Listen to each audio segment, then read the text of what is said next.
hello. Hello, Stu. Ahoy. Here's the question of the day. Are you ready to rise and grind? I think so. Yeah. Today I think I'm feeling it. I got today. Other days you weren't? You were faking it? I don't like the sound of that. I was pretending to be happy yesterday, but today Yeah, it's all good. that's all that matters. Fake it till you make it.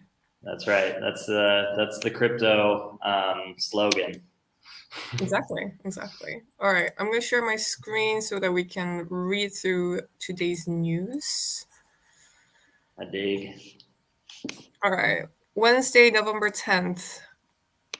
I really like this one by a shout out to Ethan from Pulse. He was on the stream a few days ago, or was it last week? Everything's really merging together. But shout out to Ethan. Great tweet. Near in a Sue, what is this?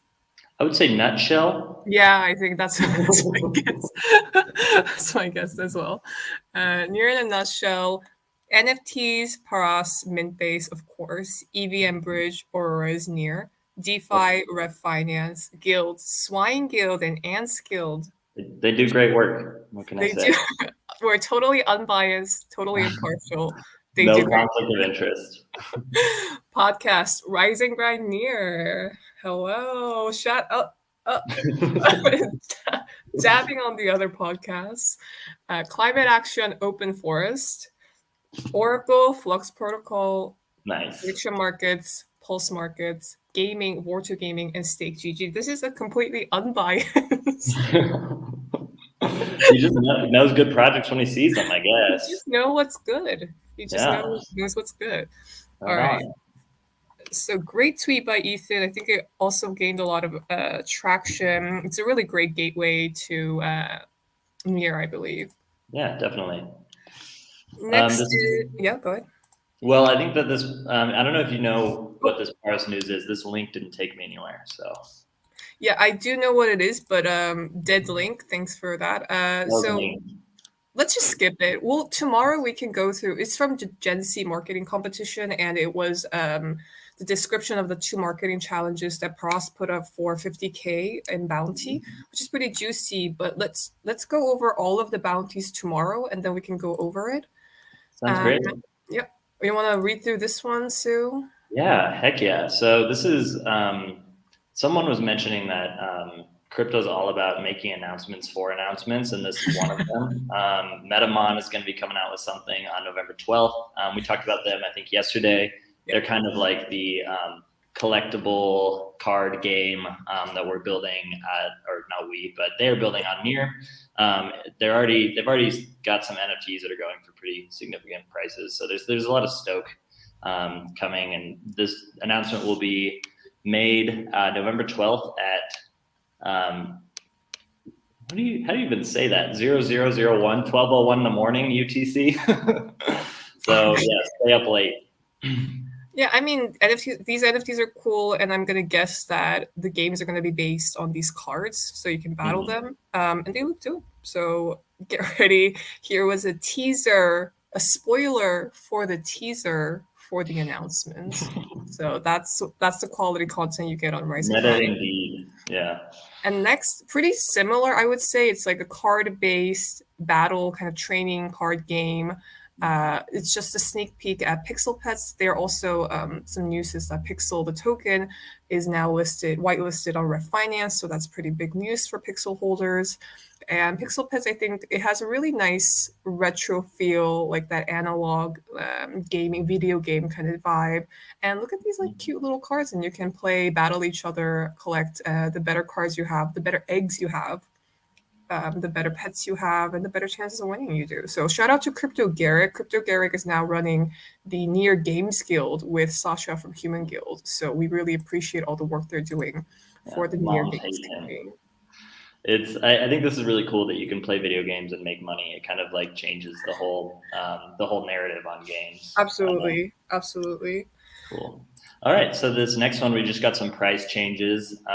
You'll see from the infographic that there is nothing going down. So that's pretty awesome. Yeah, so sorry, what was that? Up only. Yeah, up only. That's how we do things at Near. Yeah, Pulse in the absolutely. lead here. Okay, shout out to Pulse. Bullish Shout out to moves. Pulse. You love to see it. And there's just a lot of good growth that we're seeing in the entire ecosystem. So money Yeah, Red goes. Finance, Skyward, Paras, Near, Octopus, Near Pad, even Pad. Okay, shout out to Near Pad. Okay.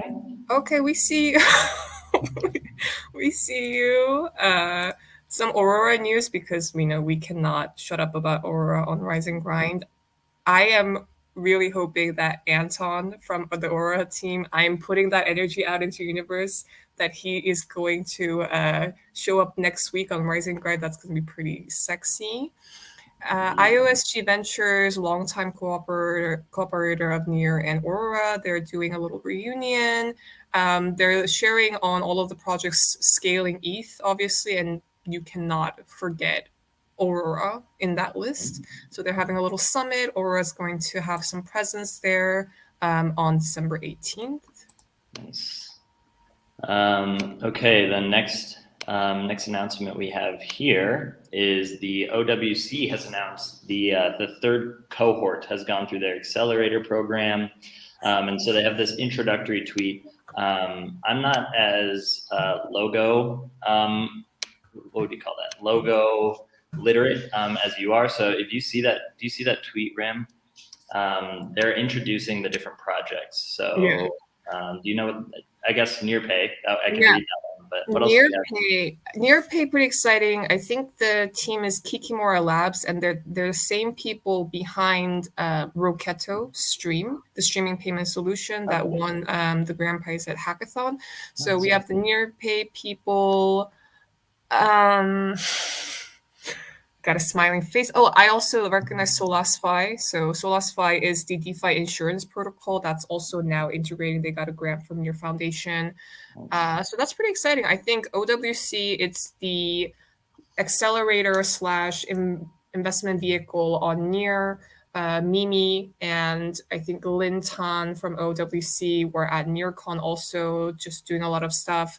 And they've promoted and mentored and incubated a lot of great Near projects that we love today. So this is pretty exciting. They'll have a demo day of their batch 3 projects on December 8th. So keep on the lookout for that one. Wait, before, oh man. Oh, sorry. Go ahead. No, so this is not really relevant, but a fun fact, if you go down to that first thing on the left, sorry, the first logo on that infographic, that is a throwback to a proto meme known as Kilroy Was Here, which was popularized in the Second World War. People would draw that little face in a bunch of different places. And it was like one of the first examples of like a mass meme. So fun fact. Anyway. Wow. So if only we knew what this project was, it would be a great tie-in to thematically. But we don't.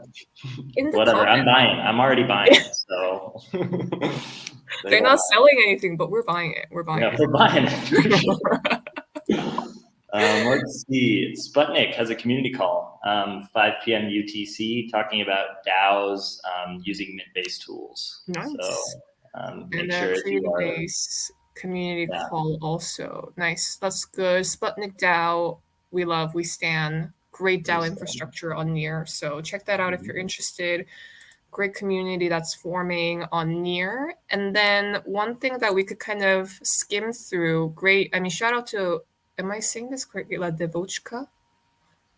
La Devochka, yeah. La Devochka. Our queen, our queen from Antskill, who does all of these great articles. She's also doing a great series called Women of Near, featuring all of the great women creators and contributors on Near. And this series is also one of our latest, keeping up with the evolution of DeFi on Near. This is the latest edition, and it's looking at Chromecat, Rocketo,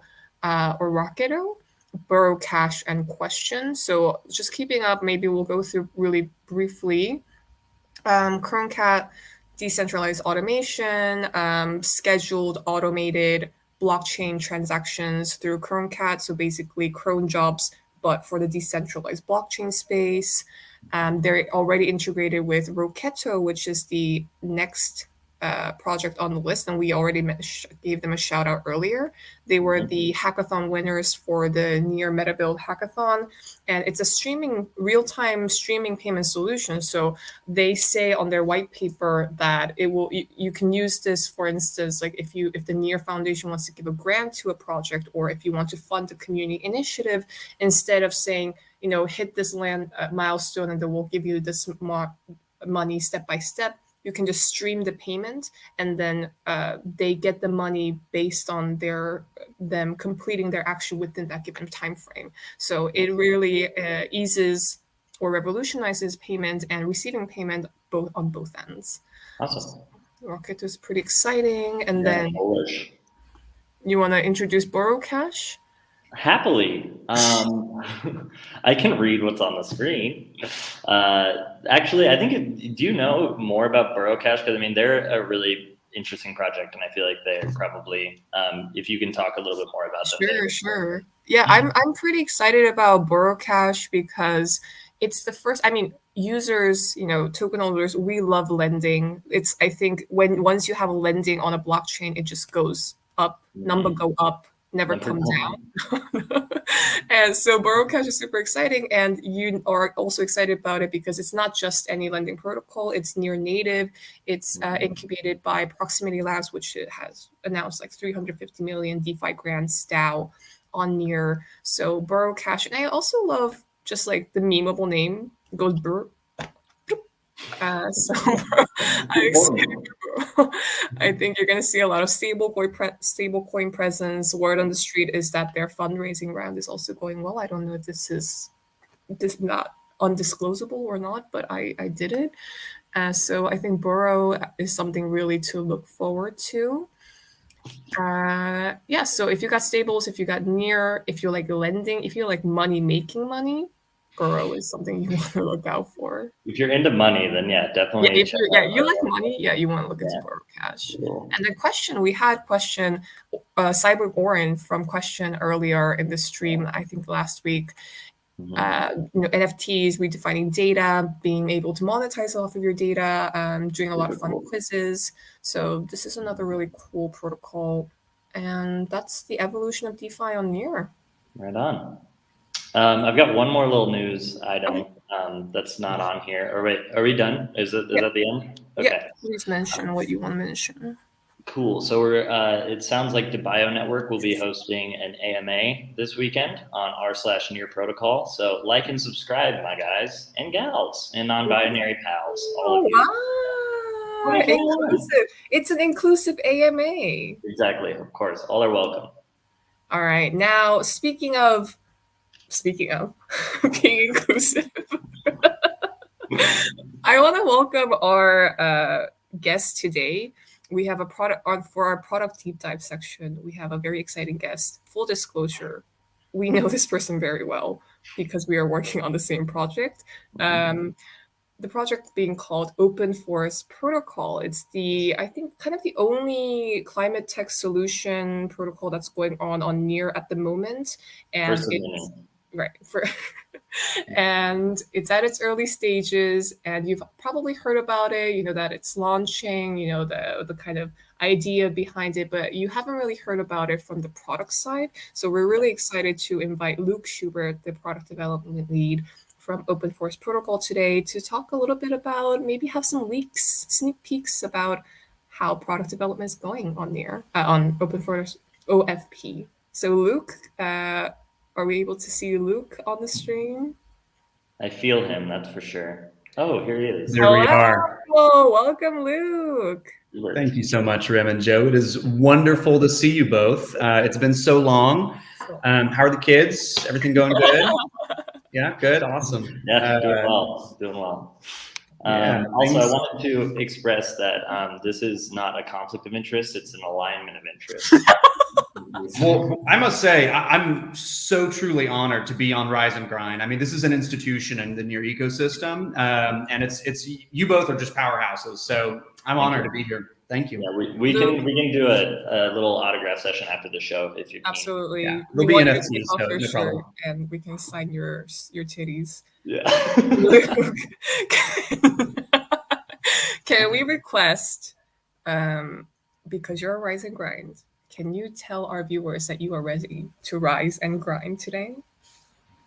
Every single day I rise and grind, but today of all days, I woke up and my alarm said rise and grind, but the real thing, because I'm on fucking rise and grind right here, baby. We're going. We're rising and grinding. We're rising and grinding. Okay, love the energy. We're here love for the it. energy.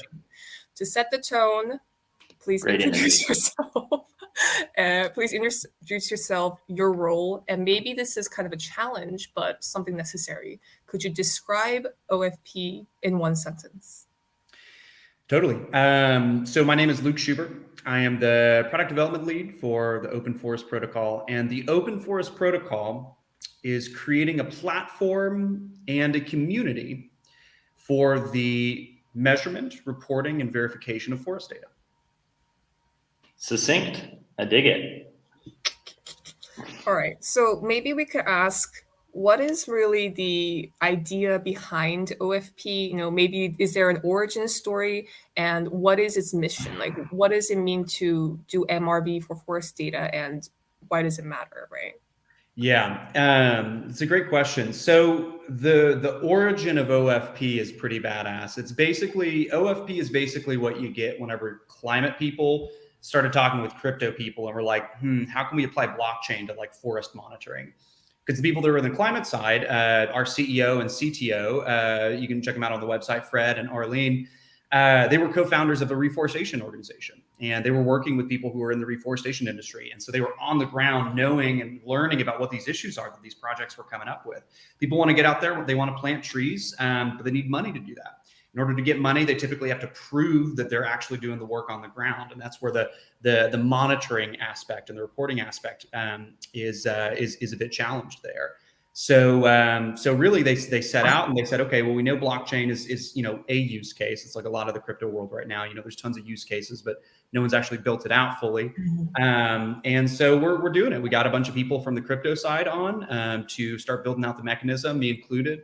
And yeah, so we've basically been trying to align, trying to basically fully realize the application of blockchain towards forest monitoring. Nice. Would you say maybe to describe the mission of OFP, what's kind of the small immediate goal, and then what is, I bet you have a huge mission because it's obviously related to climate change. So maybe you could do it in the more immediate mission and the more ambitious vision for OFP. Absolutely. So the context of this is we have forest projects, and planting trees is super important. You can go read the climate science. We can probably link some stuff here. Planting trees is really important. It's not the end all be all, disclaimer. We still need to reduce greenhouse gas emissions drastically. That's what's going on in COP26 right now. But generally, planting trees is a pretty cool thing to do. Not only is it what the cool kids are doing, but it's also something that'll be really awesome in the future. It'll create negative carbon sinks, help biodiversity problems, and also potentially protect native lands and engage local populations in this sort of work.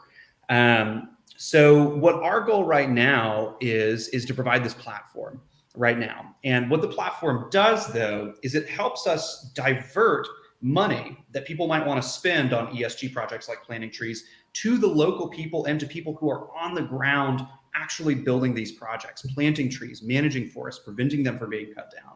So there's a system in place that does that. It's called the Voluntary Carbon Market. Voluntary Carbon Market is a big mess of a problem.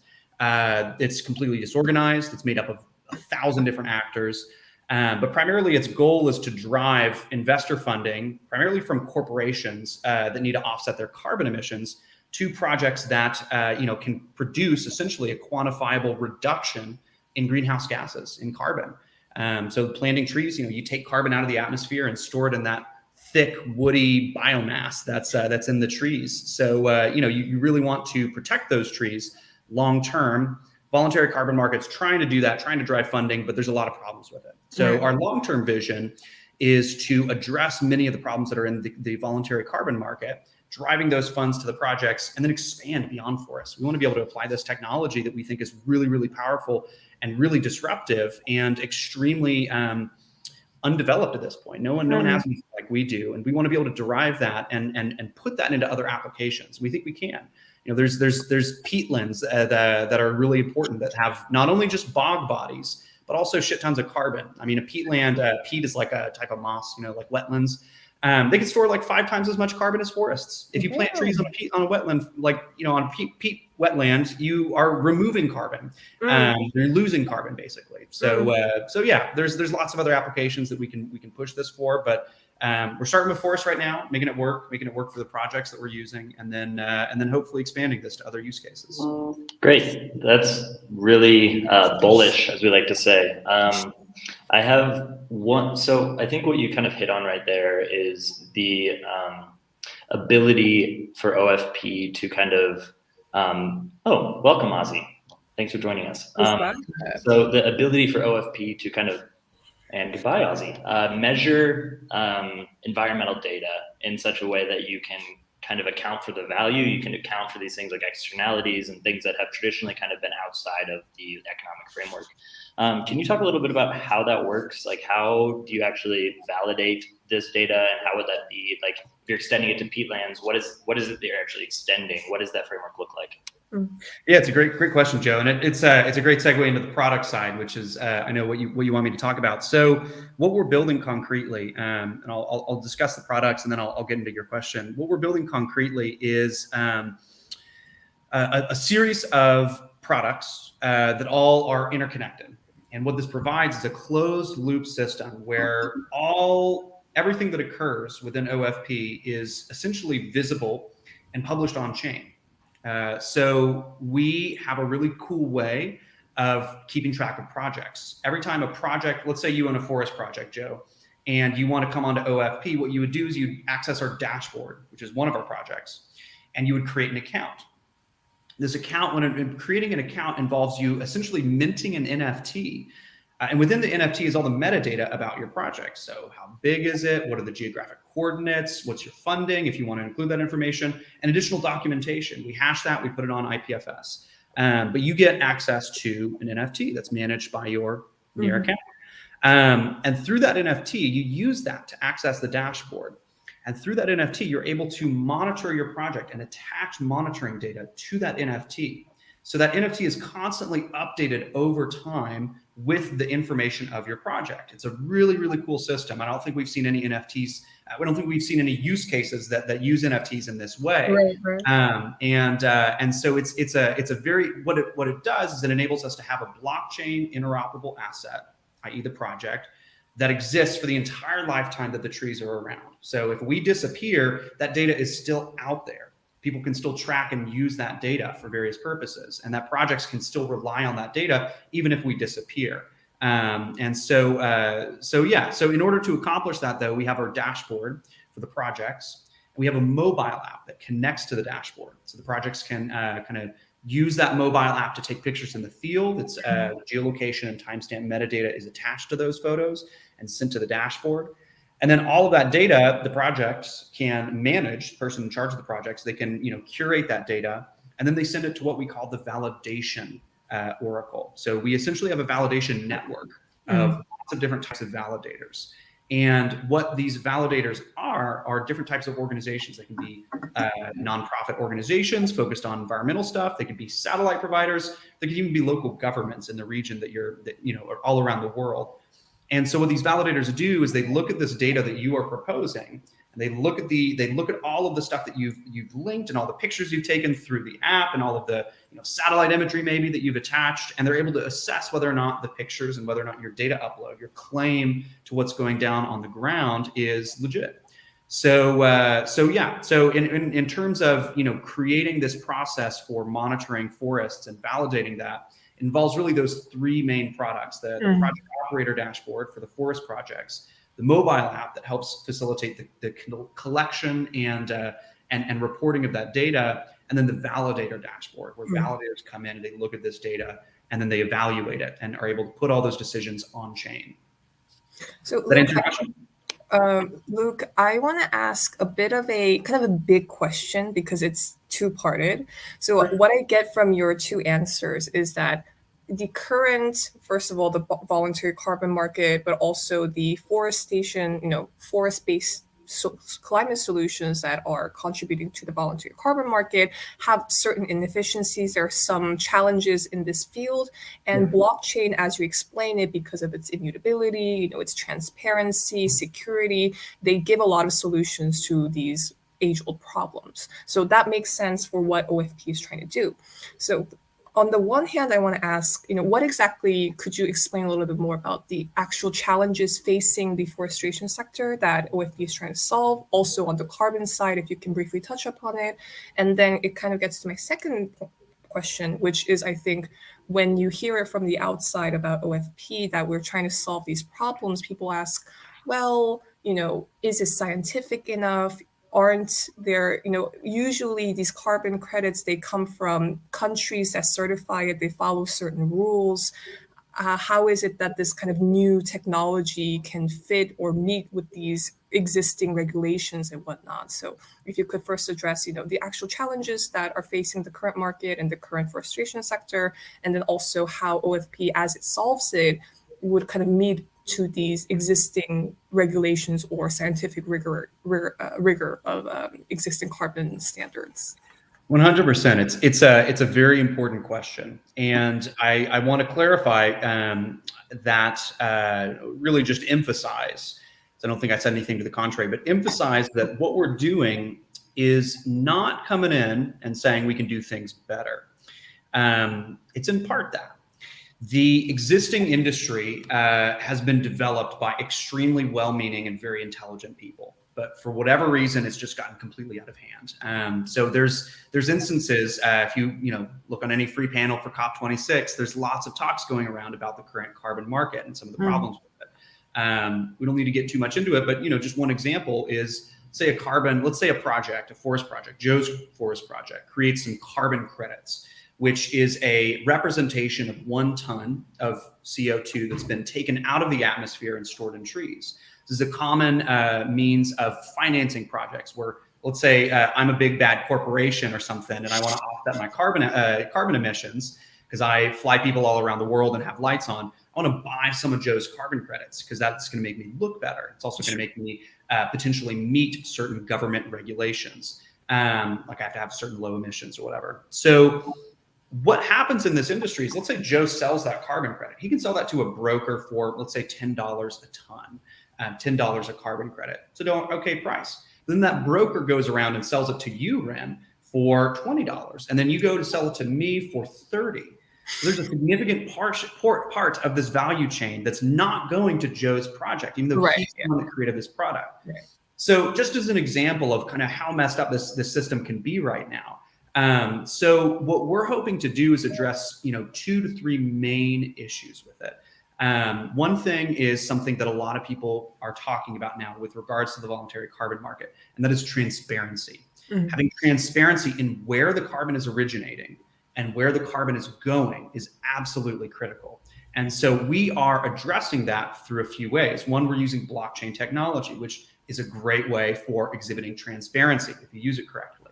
So we are using it to display all of the transactions and all of the interactions that occur on chain. And to be clear, we're not necessarily providing carbon products, but if we were, we would be able to record the origination of all of those carbon projects on chain and show the transfer of that value all around.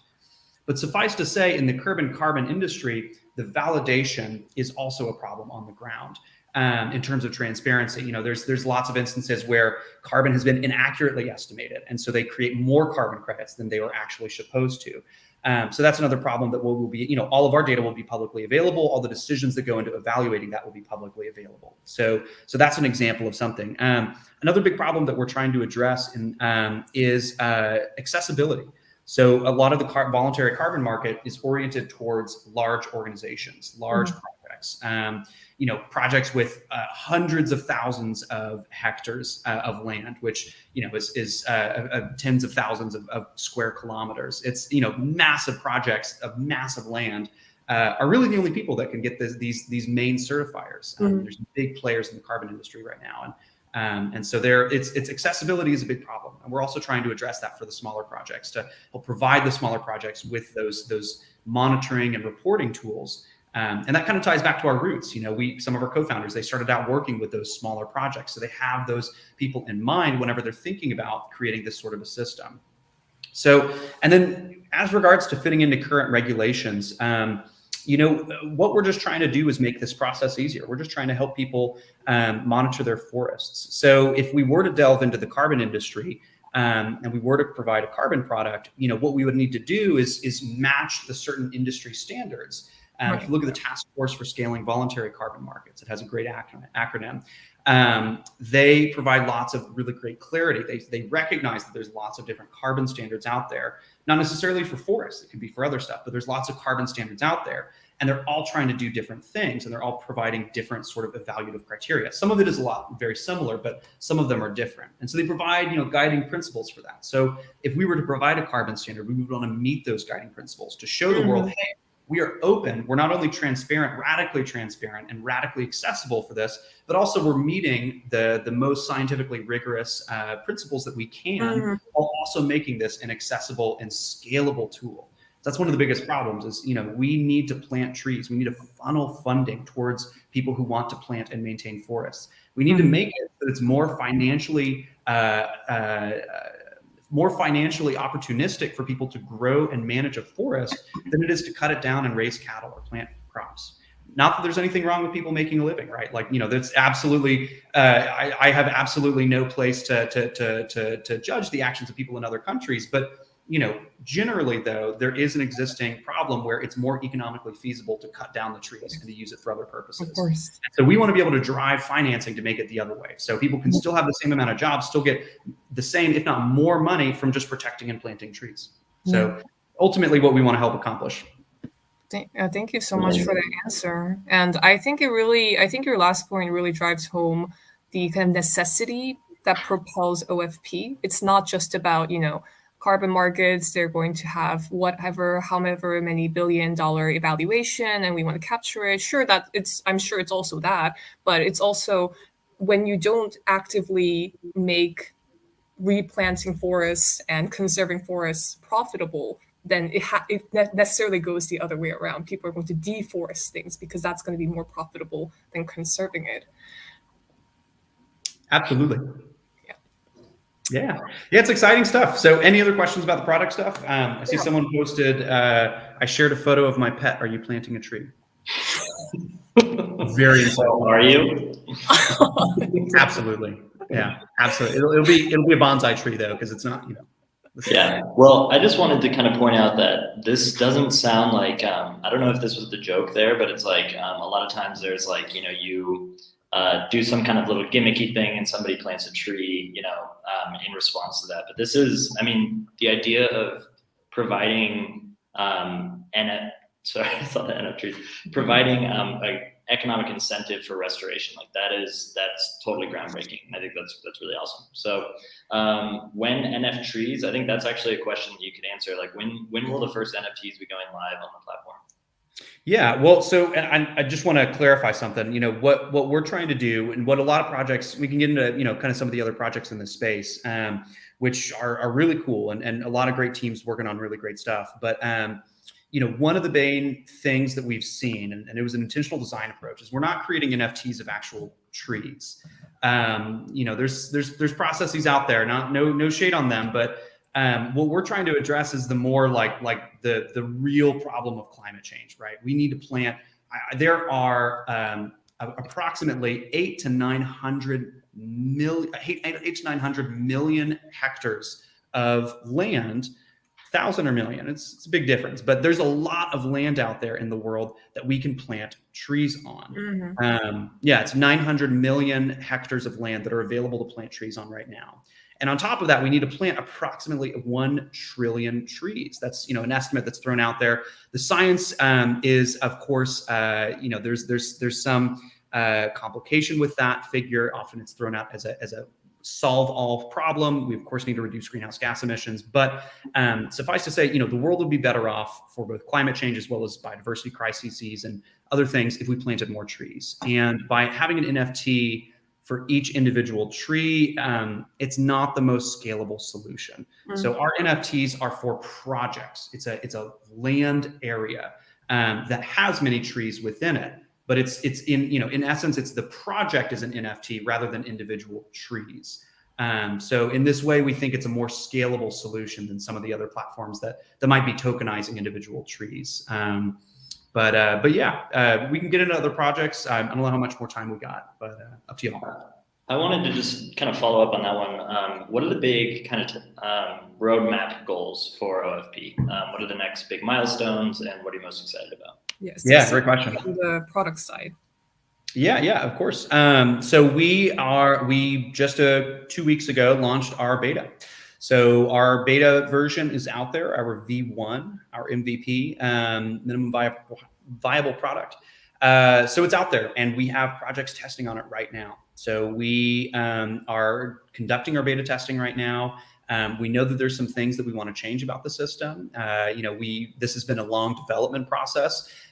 We've been designing this and developing it since last year. Mm-hmm. So we're starting to hit that point where we have this product that we put a lot of love and blood, sweat, and tears into, and we're introducing it to potential clients, and they're saying, this might not necessarily be useful, or we're looking at this, and as we learn more about the contemporary carbon market, we're realizing, and just the forest industry, we're realizing, actually, maybe we should change this up a little bit. So it's a really fascinating process that we're in right now. But looking forward, we're shooting for a mainnet launch in Q2 of 2022. So 6 to 8 months, we'll be live. We'll be on near protocol. We will be, helping forest projects monitor their data and putting that shit on chain. So it's really exciting. We're moving fast. But yeah, right now we're in beta testing, moving towards mainnet launch. All right. Thank you, Luke, so much. We're running out of time. Real quick, is there anything you want to plug? How do people get involved in OFP? Can they reach out to you if I'm a forest operator, or maybe I'm interested in validation? How is there a way to get involved in the OFP community? Yeah, we have an amazing community team. So it's going to be really easy for you to get into touch with them. One way is to hit up our Discord. I will link the Discord information in the chat, but I'm sure I'll send it to Rin and Joe to say after this, because but yeah, our Discord's one place. We also have a Telegram chat, and at worst case scenario, just go to our website, openforestprotocol.org. There you can find all of our socials, Insta, Twitter, LinkedIn. So we're basically all over the place. But yeah, if you want to have a discussion, hit us up on any of those channels. If you want to become a little bit more involved, if you have like a forest project out there, or you're interested in supporting us in other ways, you can check out the website as well. We have an intake form there for you to check out. So yeah, hit us up.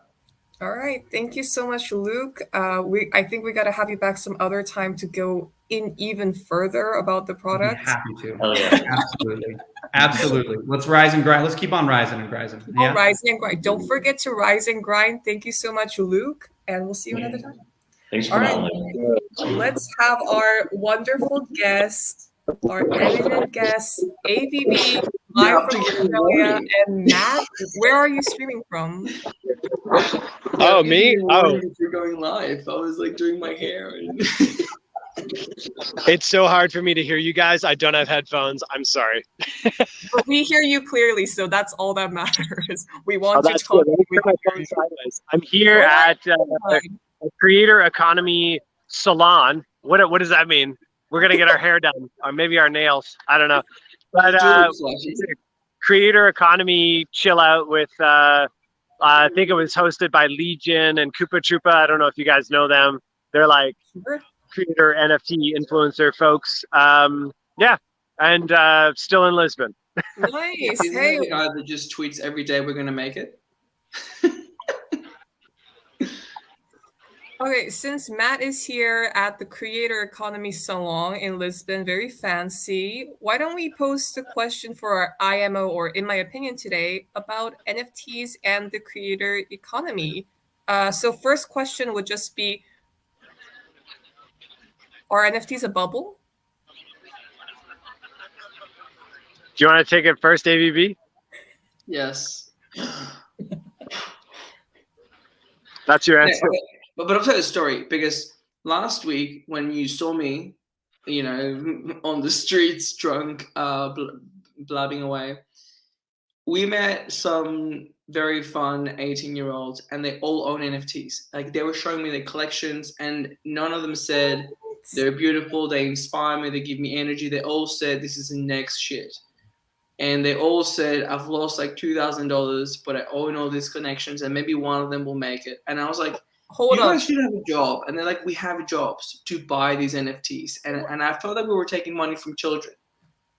When I And was then- 18, I didn't have $2. You're telling me these people lose $2,000 and they're 18 years old? There's a market for everything.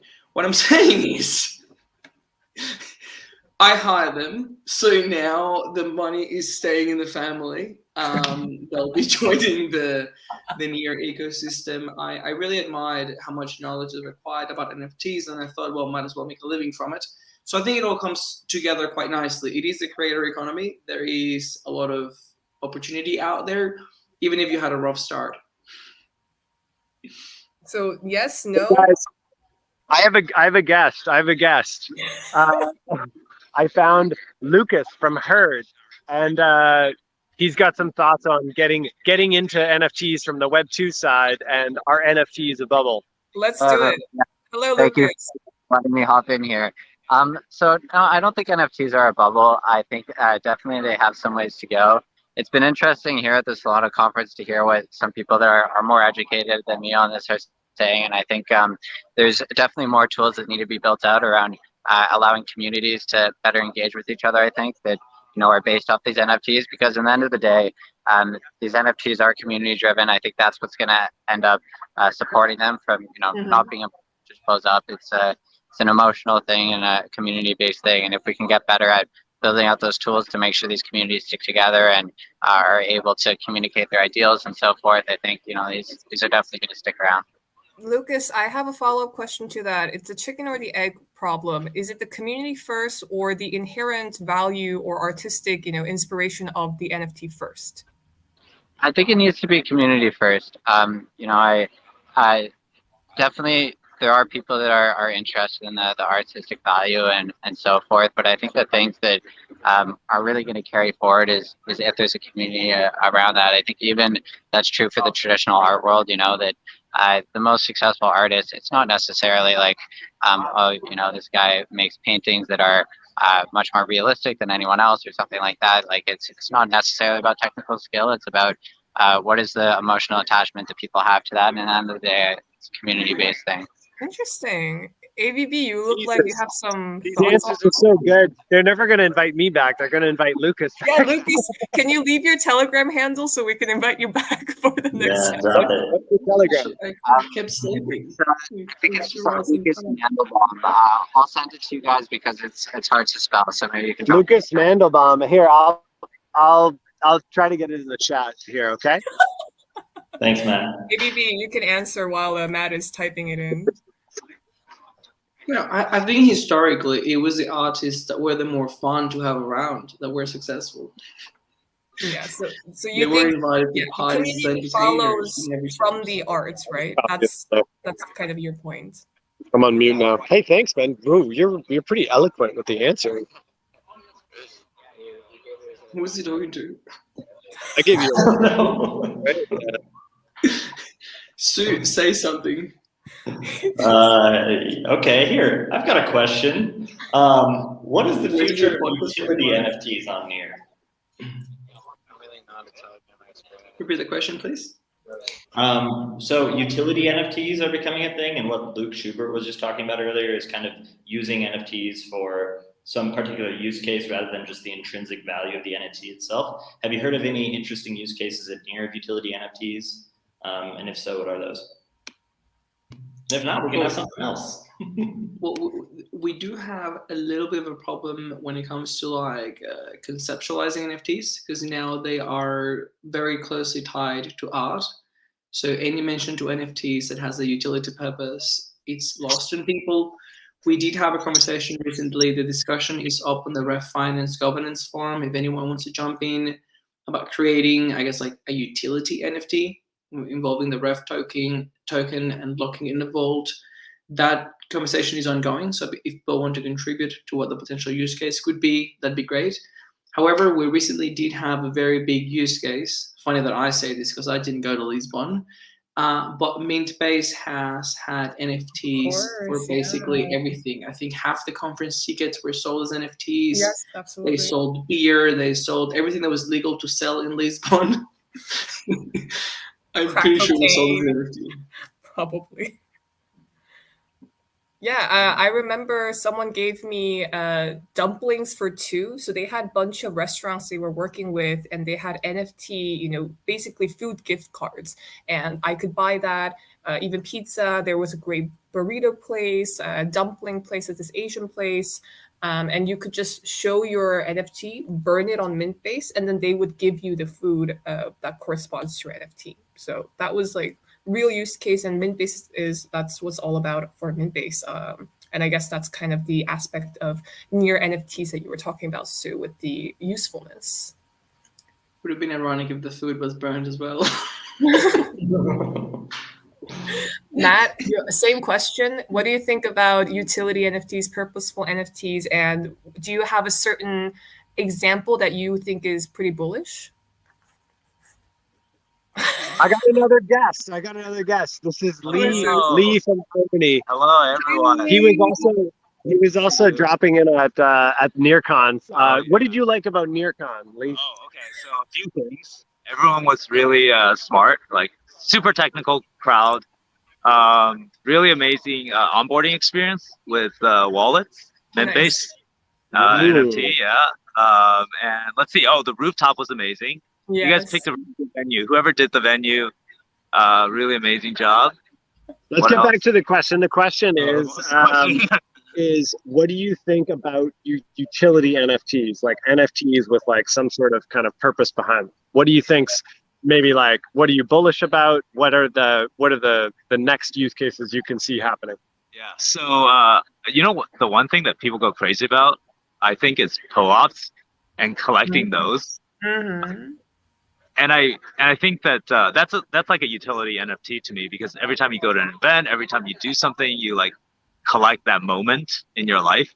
Mm-hmm. And in the future, it can become your resume or your credit score, or like basically anything that it could tie into so many things that like you can get in life. Like somebody would trust you because you have showed up at a bunch of events. Yeah. Ever or whatever, near event ever. This reminds me. I don't know who's all on the call, but I'm just. This reminds me of this tweet. This guy was saying that in the future you're not going to need resumes. Just look at this person's blockchain history, all of their transactions. Exactly. Yeah, I saw that one too. You have your DGen score. You might as well have your I don't know, humanity score. It's like social credits, but with NFT. Exactly. Yeah, that went downhill pretty quick. Yeah, I Gonna do it. understand. Thank you, Lee. Thank you, Lee, for the answer. I think another aspect.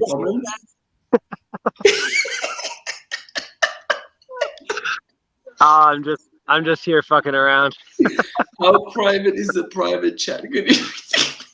You guys can beep that out, right? It's not live. This is not public at all.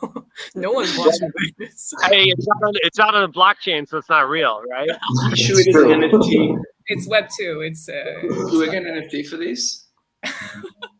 Yeah, rating is getting worse.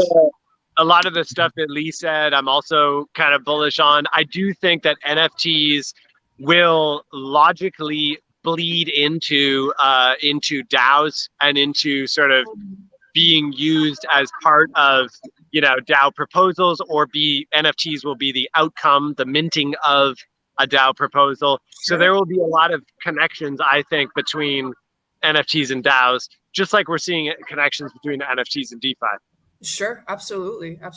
I think that's really interesting. Sure. I mean, I'm thinking also in the model of, how on Uniswap V3, your LP position is represented as an NFT. So basically what you're saying is with DAO proposals, your DAO proposal itself can be represented or minted as an NFT.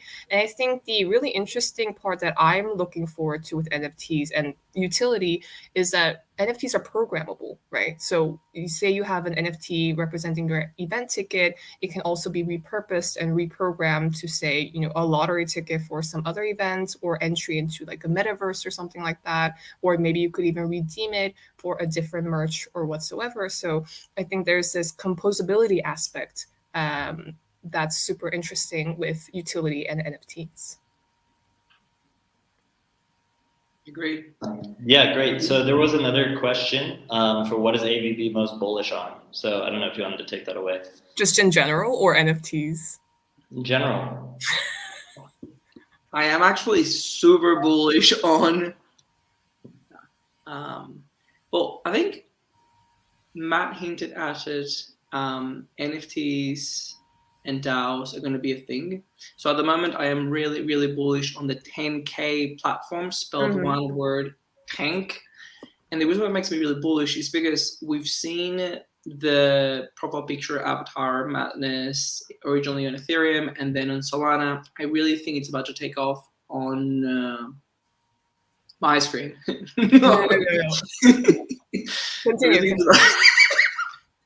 I really think it's about to take off in near. So 10K will provide the infrastructure to enable anyone to spin out one of these projects.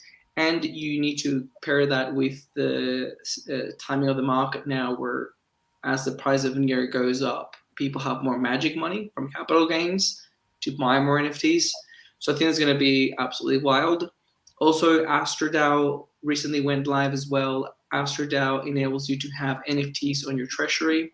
So I'm pretty sure we're going to have a lot of DAOs popping up, or community DAOs, collectives with NFTs in them.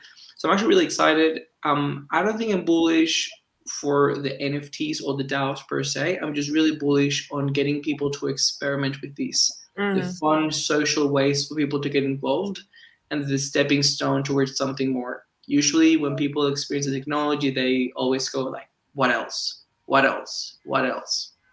Next thing you know, they're building their own dog coin. Yeah, absolutely. There's so much that we can't even foresee, and that's the most exciting part, right? I don't think Matt can see anything with those glasses.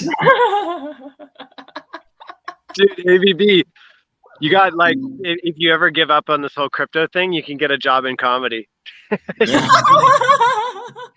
Dude, my joke is that I wanted to be a comedian, but then I studied law, so I never did comedy in case I didn't get a job as a lawyer because I was a comedian, and then I wasn't hired as a lawyer anyway.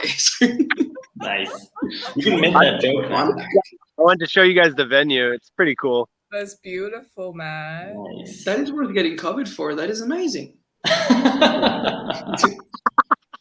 That's a good one, dude. How are you so funny? I was fun when I was a kid. I was. All right, guys. I think I'm gonna have to drop now, though, because it's. I still want to meet people here. It's pretty. It's pretty busy. I see where your priorities are. Goodbye, man. Oh God. Hey, at least I called in. I told you I'd call, and I did. Thank There's you a for dog. calling in. Dog chasing birds here. It's hilarious. Look. Oh my God. Great view. Okay. Take care, guys. It was a pleasure once again. I'll come back on anytime. Thank you so much, Matt. See you guys. Soon. Sue, where are you in the world? I'm in Switzerland. Oh, nice. I don't even know if that's how to talk. I haven't talked to anybody yet, but yeah, I'm on Lake Geneva. Ah, nice. Yeah. I spoke with Grace earlier today. She's in Geneva too. She invited me over. Oh, really? Cool. We should hang. Are you in Australia right now? Am I doxing you by saying that? No, I've been doxed 100%. So many times. I am in Sydney. I fled Melbourne and I only made it as far as Sydney. Which is still a big improvement, I'd say. Do you mind if I take it back to the topic, or do you guys want to first take questions? We had a topic. ABB, I don't know if you have a prepared answer for this, but what is the creator economy, right? We hear it a lot. People throw that word around a lot. For you, what's your maybe digestion of that concept? What is the creator economy?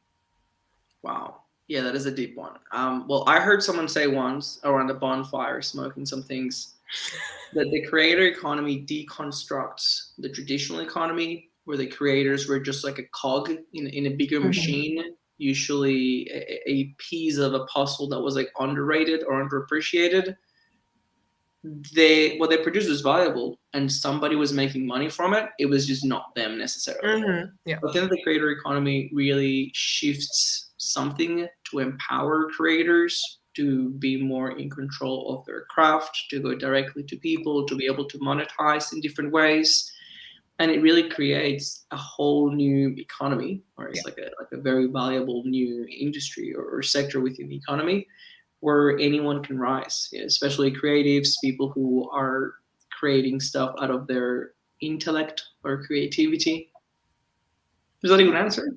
Yeah, absolutely. And I think it gets to kind of the key concept that underlies a lot of the paradigm shift for, between Web 2 and Web 3, which is ownership, right? In blockchain, we always talk about you are the owner, you have sovereignty over your data, your finances, your assets, the decision making, your identity even. And I think it also touches upon, just like you say, right now the creators today, like on TikTok, YouTube, Spotify, especially musicians, they don't have ownership over their assets, their creations, right?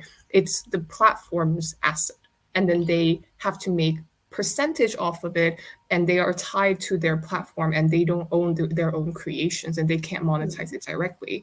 And I think with creator economy, one big aspect, it's not entirely it, but one big aspect is that they're directly able to own and autonomously monetize off their own creations, whether it comes to music, even writing, even building your own product. That's a creation. That's also part of the creator economy. And I think a lot of it has to do with the empowerment and the ownership aspect that blockchain really allows, just like you described. It's an interesting way to look at it, because I think that the creator economy predates blockchain in some ways. Like the TikTokers making a lot of money are definitely part of the creator economy. I think that they were a stepping stone, because you can see how they don't own or control the platform. They're actually vulnerable to the platform, banning them or changing the rules. And they had to monetize on the side to the traditional economy. So you can see how, well, you can sell merchandise and you have your brand on TikTok. And the shift towards the individual and the creativity was already there. I think that blockchain takes it to the next level, where you start bringing in new levels of ownership. Yeah. Sue agrees. I agree. Yeah, I'm like, you guys said everything perfectly. Nothing to add. You're the only creator here. You make some dank memes and other various forms of art. That's true. I've been known to do that, yes. But so what's cool about memes, or just I think that there's a lot of, so there's kind of, I think, two different kinds of creators that benefit from Web3. There's the people who have traditionally been exploited for some other framework of like value chains. And then there's memes, which are just like, no one's ever seen value monetarily for it. So see the creator. So I think that there's kind of two benefits. It's like kind of liberating for some people in that they're no longer having to like sell their value to other people. But then there's also people who have never seen what they're doing as a source of value. So it's kind of bringing them into the fold. So that's kind of my experience. I mean, we've never done any like monetization on Swine Guild. I guess like being in the guild is a process of monetization. Do you even make money? not me, no. No, just kidding. Yeah, I mean a little bit. So like that's the thing is like now like you can through a guild like actually make money for making memes. Like actually Luke Schubert, when he introduced me at this blockchain event, I heard him from across the room pointing over to me. He says, "This motherfucker makes memes for a living." And like I think that's like hilarious. Like people find that hilarious because it's just like no one's ever thought of it as like something that gives you money. Right. Actually, when I hired the kids last week, because in their head you only lose money with NFTs. I was like, you can also make a living. Like this is an industry. Like we're building things. And then I said, I know someone who makes money from memes. So bring him in. In flesh and blood. I mean, shout out also to Coyote, because she is the memestress. She's also making some bank off of memes. So that's really, I think, the beauty of this space. And maybe we'll also touch upon it with working in crypto on Friday. Just that you can monetize the shit out of almost anything, right? Yeah, for sure. Whatever, if you can create it, you don't have to think that you can't make money off of it. It doesn't just have to be a hobby. The challenge. Go ahead. The challenge, and I think this is where Matt works come in. It's really sad that he's chasing literally a dog in in Lisbon. I think that the challenge is that traditionally creators are really like, you have to be creative, like you have to be really good at your craft. You're unique. You're putting something new into the world. Normally, people that are in that very exclusive intellectual space are really not that good at spinning out code or trying to work out business models, or there can be a lot of complexity in the supply chain. Yeah. So I think that the challenge and the massive opportunity for Near is in creating those platforms and those tools that make it really easy for people to focus on what they're good at and creating whatever output they're putting into the world, and be able to wrap it on the blockchain and then distribute it onto Near. I think there's a lot of potential there still, because we're just getting started. Yeah. I have a follow-up on that, and I don't know, Rim, when we're trying to wrap this up, so it doesn't have to be too long, but what do you see? So I've been thinking about kind of who is a creator, and I think traditionally the most immediate people are like people who do digital art. It's like, okay, that's really easy to turn into an NFT, but then you have people, turning it into like music, like DAO Records, like trying to find like musical creators, and then I forgot the name of the project, but they're doing comedy bits that you can make into NFTs. Nifty comedians, right? Yeah, so that'll be for you, ABB. We'll put you in touch. Yes, send me the link. I'm already there. We'll link it. We'll link it in the tweet afterwards. Yeah. So, that's my question for you, ABB. Is like, what do you see is the next kind of frontier of bringing in more creators into the fold? That's awesome. I just got distracted at the choice of emoji, but sue the creator pig. Okay, yeah. Sure. So I think I'm not sure if we're being told to wrap it out or to wrap it up. All right. I think that's already an hour. We had a really good session today. Good ecosystem news, great interview with Luke, and also a fantastic just roundtable with Matt, ABB, and also special guests Lucas and Lee from the Creator Salon. So thank you so much, ABB, for hopping on today. Would love to have you back next week, as always. And thank you, everyone, for watching. Don't forget to continue to rise